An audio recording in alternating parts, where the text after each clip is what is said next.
Well, here's a fun one. So once again, they've made a challenge where you face off against all 6 Anikis at the same time. Although in this case, they decided that they would have a bunch of 3-cost skills from related characters. For example, Aniki Valen has Layden's 3-cost, Aniki Samson has Leon's 3-cost. I think the most dangerous out of all of these is probably Aniki Neems, who is given Lana's 3-cost skill, mostly because it's effective on pretty much anybody. But the nice thing here is that just like the Anikis that you fight in, well, Aniki's gym, these guys actually don't natively have any of the immunities you would regularly associate with challenge fights like these. So that means you can crowd control them in pretty much any way you want. You can silence them, you can sleep them, you can even do HP % fixed damage on them.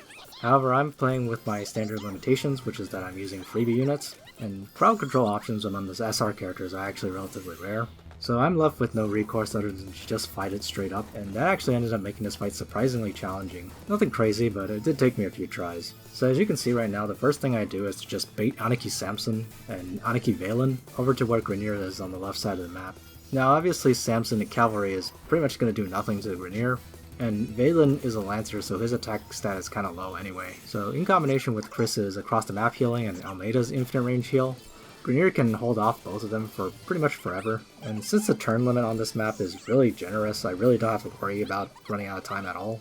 I'll use Grineer to stab them a few times as well, but it actually doesn't accomplish that much. Everyone else runs to the right side, and you can see that this time I brought Kuwabara. Now, I easily could have replaced Kuwabara here with someone like Vargas or Freya if I wanted to, but you know, Kuwabara's been gathering dust in my barracks for a while now, and he wants to see some action, so I brought him along. Now, the nice thing about Kuwabara is that he can receive the Glory Faction buff that Grineer brought, and while it's true that Freya can buff herself, the biggest issue early on in this fight is just fighting Aniki Adon, because the guy has Sword Soul, and unless you have a really beefy tank, or maybe like a Bloodline activation or something, the Sword Soul is almost certainly going to kill your tank. So because of that, Kuwabara's revive comes in pretty handy here. Kuwabara also has a pseudo healing light built into his talent. Sometimes the threshold is a little bit too low to be useful, but it's just really nice as a safety net. Now, I kill Adon the first turn after he attacks, so I can still bring Freya if I just reroll the fight until he decides not to use Sword Soul and instead use the Lanford 3-cost, but I might as well go for a strategy here that has a little bit more consistency.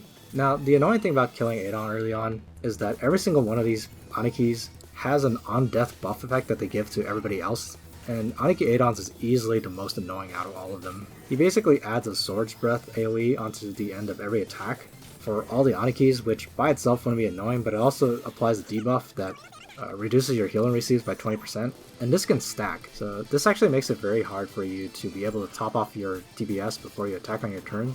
The nice thing though is that that debuff only lasts for one turn, so as long as you move your hero last, you really shouldn't be running into any sort of problems topping off your HP for the enemy phase. Speaking of enemy phase, here comes Aniki Neems, and aside from probably Aniki Adon's Sword Soul, this is probably the second most dangerous thing in this map. Aniki Neems is the only unit on this map that does magic damage, which is just as well because I brought Kuwabara who only has a physical guard.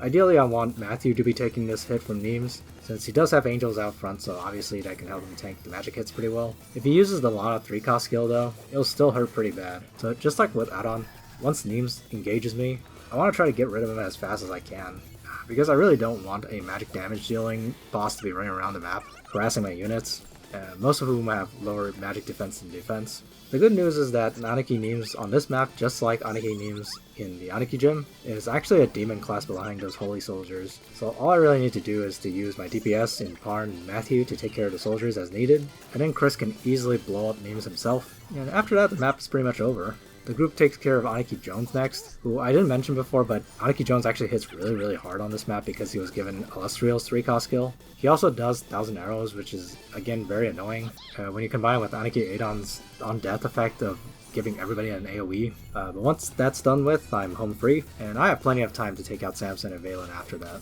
So there you go, that's the 4th challenge, Ultimate Protein, with Kuwabara MVP. I'll see you guys in the next video.